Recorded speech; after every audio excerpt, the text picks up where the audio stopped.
चलिए स्टार्ट करते हैं हम। पहला क्वेश्चन हमसे पूछा है एंजाइम जो है वो हमारी महत्वपूर्ण भूमिका अदा करते हैं तंत्रिका तंत्र में, शरीर रचना बनाने में, या खाद्य पदार्थ में, या फिर जीव रसायन क्रिया में उत्प्रेरक के रूप में। तो जैसा कि आपको पता है एंजाइम जो हमारे क्या उत्प्रेरक की तरह काम करते हैं हमारे जीव रसायन क्रिया में। ठीक है, मतलब ऑप्शन नंबर डी क्या होगा हमारा करेक्ट आंसर। अगला क्वेश्चन है हमारा आयोडीन नमक का कार्य है, मतलब आयोडीन जो ये नमक में मौजूद होता है इसका क्या कार्य है। थायराइड ग्रंथियों के कार्य पर नियंत्रण, रक्त में कोलेस्ट्रॉल की मात्रा पर नियंत्रण, जरावस्था को कम करना, या फिर शरीर को रोगों से लड़ने के योग्य बनाना। तो कहने का मतलब है जो हमारा आयोडीन होता है ये हमारे थायराइड ग्रंथि को कार्य करने के लिए चाहिए होता है। ठीक है, चलते हैं अगले क्वेश्चन की ओर। अगले क्वेश्चन में हमसे पूछा गया है क्या आनुवांशिकता के जनक मतलब फादर ऑफ जेनेटिक्स किन्हें कहते हैं। अलेक्जेंडर फ्लेमिंग को, ग्रिगोर जॉन मेंडल को, विलियम हार्वे को, और हेनरिक हर्ट्ज को। तो वो हम कहते हैं किसको, ग्रिगोर जॉन मेंडल को। ठीक है, जैसा कि आपने पढ़ा भी होगा इन्होंने अपना जो एक्सपेरिमेंट किया गया है वो किसके ऊपर किया गया है, मटर के पौधे के ऊपर एक्सपेरिमेंट किया था, मतलब पी प्लांट के ऊपर क्या किया है, अपना एक्सपेरिमेंट किया है। ठीक है, अलेक्जेंडर फ्लेमिंग ने हमको क्या दी है, एंटीबायोटिक दी है। ठीक है, एंटीबायोटिक जिसका क्या नाम है, पेनिसिलिन, PENICILLIN। कहाँ से दी है, फंगस से दी है जिसका नाम क्या है, पेनिसिलियम नोटाटम, NOTATUM। ठीक है, चलते हैं अगले क्वेश्चन की ओर। अगले क्वेश्चन में हमसे पूछा गया है निम्नलिखित में से कौन सी जो हमारी ग्रंथि है हार्मोन निर्माण से संबंधित है। तो वो होती है हमारी अंतःस्रावित ग्रंथि। ठीक है, चलते हैं अगले क्वेश्चन की ओर। अगले क्वेश्चन में हमसे पूछा गया है शशक में संवेदी जो रोम है वो कौन सा होता है।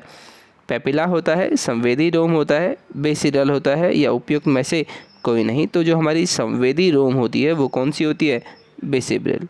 ठीक है, चलते हैं अगले क्वेश्चन की ओर। अगले क्वेश्चन में हमसे पूछा गया है सबसे महत्वपूर्ण जो वृद्धि हार्मोन है मतलब जो ग्रोथ हार्मोन है वो कौन सी ग्रंथि से स्रावित होता है, मतलब कौन सी ग्लैंड उसको सीक्रेट करती है। एड्रिनल, अग्र पिट्यूटरी, पश्च पिट्यूटरी, या फिर थायराइड। तो जब भी हम देखेंगे अपने किसकी ग्रोथ हार्मोन की बात, तो जो हमारा ग्रोथ हार्मोन निकलता है वो कहाँ से निकलता है, हमारे एंटीरियर पिट्यूटरी से, मतलब अग्र पिट्यूटरी से निकलता है हमारा क्या, वृद्धि हार्मोन। जब हम बात करेंगे अपने पोस्टीरियर पिट्यूटरी की तो इससे क्या निकलता है हमारा, एक तो निकलता है ऑक्सीटोसिन और दूसरा क्या निकलता है, ADH हार्मोन।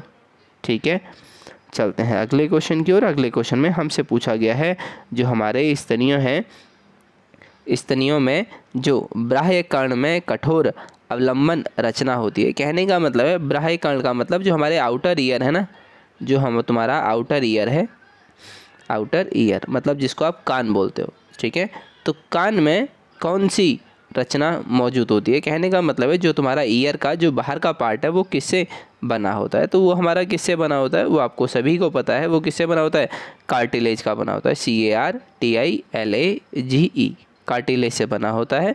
तो पूछा गया है कि कार्टिलेज को ही हम किस नाम से जानते हैं, लचीली उपास्थि, अस्थि, लिगामेंट, या हाइलाइन उपास्थि। तो जो हम कार्टिलेज के लिए शब्द इस्तेमाल करते हैं हिंदी में वो होती है लचीली उपास्थि।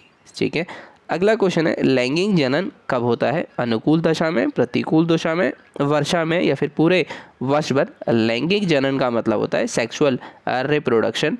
तो जनरली ये हम इस क्वेश्चन में जो बात कर रहे हैं वो किसके रिगार्डिंग बात कर रहे हैं, अपने एल्गी और फंजाई के रिगार्डिंग। ठीक है, कहने का मतलब है एल्गी और फंजाई में जो सेक्सुअल रिप्रोडक्शन होता है वो हमेशा कब होता है, प्रतिकूल दशा में। ठीक है, चलते हैं अगले क्वेश्चन की ओर। अगले क्वेश्चन में हमसे पूछा गया जो कोरल चट्टानों कौन से जंतु बनाते हैं। कहने का मतलब है जो चट्टानें होती हैं उनमें ऊपर जो कोरल रीफ है वो कौन से जंतु बनाते हैं, तो वो बनाते हैं हमारे सीलेंट्रेट्स। ठीक है, मतलब ऑप्शन नंबर देखेंगे हम, मोलस्का, इकाइनोडर्म, सीलेंट्रेट, या प्रोटोजोआ। तो जो हमारी कोरल बनाती हैं चट्टानों के ऊपर वो कौन बनाती हैं, सीलेंट्रेट्स। और जब ये कोरल बहुत ज़्यादा हो जाती हैं तो हम इनको क्या बोलते हैं, coral reef, REEF, coral reef. तो ये कौन बनाता है, सीलेंट्रेट्स बनाते हैं। चलते हैं अगले क्वेश्चन की ओर। अगले क्वेश्चन में हमसे पूछा गया है शरीर का जो कड़ा भाग होता है वो कौन सा होता है, डेंटाइन, इनेमल, क्रिएटिन, कीटोन। आप बिल्कुल सही पहचाना आपने। जो हमारा इनेमल होता है मतलब जो हमारा दांत का ऊपर का हिस्सा होता है तो वो किससे बना होता है, इनेमल से। यही होता है हमारे बॉडी का सबसे स्ट्रॉन्गेस्ट पार्ट।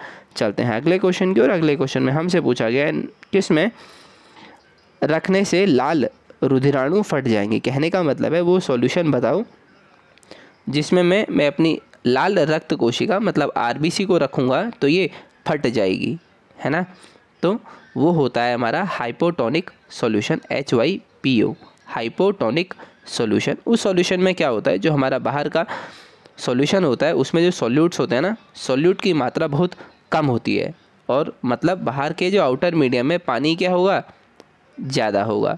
तो हमारी सेल के अंदर बाहर के मुकाबले पानी क्या होता है, कम। और हमेशा पानी कहाँ से जाता है, अपने हायर मीडियम से लोअर मीडियम में। तो मतलब बाहर पानी ज़्यादा है, बाहर से कहाँ आएगा, अंदर की तरफ। अंदर की तरफ आते आते एक समय ऐसा होगा जब सेल इस पानी को संभाल नहीं पाएगा और ये क्या करेगा, फट जाएगा सेल, ठीक है, RBC फट जाएगी। क्यों होगी, क्योंकि बाहर क्या है, सॉल्यूशन, हाइपोटोनिक सॉल्यूशन है। हाइपोटोनिक सॉल्यूशन वो होता है जिसमें पानी ज़्यादा होता है लेकिन सॉल्यूट की मात्रा कम होती है। और अंदर देखें RBC में तो यहाँ क्या होता है, यहाँ सॉल्यूट ज़्यादा होता है और पानी क्या होता है, कम होता है। और इस कारण पानी बाहर जहाँ ज़्यादा है ज़्यादा से कम में आएगा, मतलब बाहर से पानी अंदर की तरफ जाएगा सेल के अंदर। और सेल में इस कारण क्या होगा, बहुत ज़्यादा दबाव बढ़ जाएगा सेल की मेम्ब्रेन पे और जिस कारण सेल फट जाएगी, ठीक है। तो मतलब जो हमारा आंसर होगा वो क्या होगा, अल्पवलीय घोल, उच्चवलीय घोल, समवलीय घोल या उपयुक्त में से कोई नहीं। तो जो वो हमारा होगा वो होगा अल्पवलीय घोल, मतलब हाइपोटोनिक सॉल्यूशन। चलते हैं अगले क्वेश्चन की और। अगले क्वेश्चन में हमसे पूछा गया है जो हमारी वसा होती है वो कहाँ पाचित होती है, मतलब फैट का डाइजेशन कहाँ पर होता है, आमाशय में, छोटी आंत में, बड़ी आंत में या इनमें सभी में। तो जो हमारी फैट है, फैट का जो डाइजेशन, कंप्लीट डाइजेशन होता है वो कहाँ होता है, छोटी आंत में, स्मॉल इंटेस्टाइन में।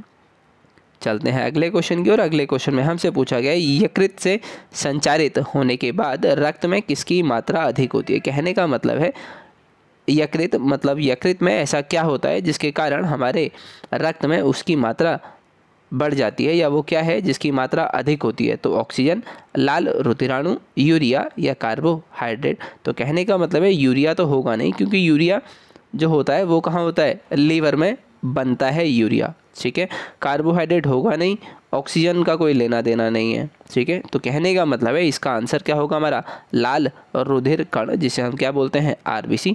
मैं आपको यहाँ पर एक महत्वपूर्ण बात बताना चाहूँगा। मान लो जब कोई बच्चा होता है वो अपनी भ्रूणीय अवस्था में होता है तो जो उसमें RBC बनाने का काम करती है वो कौन करती है, yolk sac, YOLK, yolk sac.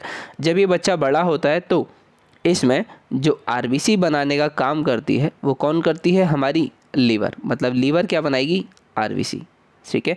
जब ये बच्चा और बड़ा होता है तो ये RBC बनाने का जो काम है वो कौन करता है, हमारी बोन मैरो या फिर अस्थि मज्जा, ठीक है। जो हमारी अस्थि मज्जा होती है वो क्या करती है, RBC बनाने का काम। BM, bone marrow. और अस्थि मज्जा कहाँ होती है, जो हमारी हड्डी होती है, हड्डी, मान लो जो हमारी लंबी हड्डी है उसके बीच में क्या मौजूद होती है, अस्थि मज्जा मौजूद होती है, जो कि क्या बनाती है, RBC बनाती है, ठीक है। RBC के साथ और भी चीज़ बनाती है, मेनली मैं भी RBC की बात कर रहा हूँ, ठीक है। तो कहने का मतलब है जो मैंने आपको बीच वाली अवस्था बताई थी कि जो हमारा लीवर होता है, लीवर में क्या बनती है, RBC बनती है, ठीक है। चलते हैं अगले क्वेश्चन की और। अगले क्वेश्चन में हमसे पूछा गया है जो हमारा वेगस तंत्रिका है इसकी कैसी प्रकृति होती है। तो मैं आपको बता देता हूँ जो हमारी वेगस तंत्रिका होती है ये होती है हमारी कौन सी, 10वें नंबर की, ठीक है। मतलब 10th नंबर की जो हमारी तंत्रिका होती है वो 10वें नंबर की होती है, जिसका नाम क्या होता है, वेगस नर्व। और ये सेंसरी भी होती है और मोटर भी होती है। तो हम इसको क्या बोल देते हैं, मिक्स्ड, जिसका कार्य दोनों हो, एक तो सेंसरी भी हो और दूसरी क्या हो, मोटर भी हो, ठीक है। तो उसको हम मिक्स्ड नर्व बोलते हैं। और मिक्स्ड नर्व का एग्जाम्पल क्या है, वेगस तंत्रिका, जो कि होती है हमारी 10वें नंबर की। ठीक है, चलते हैं फिर इस वीडियो के आखिरी प्रश्न की ओर, जो कि क्या है हमारा, जीवन रक्षक हार्मोन किस ग्रंथि से सिक्रीट होता है या स्रावित होता है। कहने का मतलब है जीवन रक्षक हार्मोन, जीवन रक्षक हार्मोन हम कह सकते हैं जो हमारे फियर, फाइट और फ्लाइट, कहने का मतलब है जब हम डर गए हों या जब हमें भागना हो या जब हम कोई ऐसी आपातकालीन स्थिति में हो, कहने का मतलब है मान लो आपके पीछे कुत्ता पड़ गया तो आपको क्या है उस समय कुत्ते से अपने आप को बचाने के लिए बहुत तेज़ भागना है। ठीक है, अन्यथा वो आपको काट देगा, है ना। या फिर जब आप बहुत डर गए हो, मान लो आप अंधेरे शाम को है, मान लीजिए रात के 10-11 बज रहे हैं, आप किसी गली से जा रहे हैं और अचानक लाइट चली गई, तो आप चल के जाएंगे ना, मतलब जाएंगे तो चल के ही, तो अंधेरा होगा, तो अंधेरे से मान लो आपको डर लगता है तो आप अंधेरे में डरेंगे। और या जब आपको किसी से लड़ाई करनी हो, ठीक है, उस समय भी तो आपको क्या चाहिए, लड़ने का साहस चाहिए अंदर से। तो इन जो तीनों के लिए जो हार्मोन है वो हमारे कहाँ से निकलता है, वो हमारे निकलता है एड्रिनल ग्लैंड से। इसीलिए इस ग्रंथि से जो हार्मोन निकलता है उसे हम क्या बोलते हैं, जीवन रक्षक हार्मोन, और वो हमें इन तीनों कंडीशन में हमारी बॉडी से स्रावित होता है। ठीक है, तो ये थे हमारे इस वीडियो के क्वेश्चन, बाकी हम आपसे मिलेंगे अगले वीडियो में।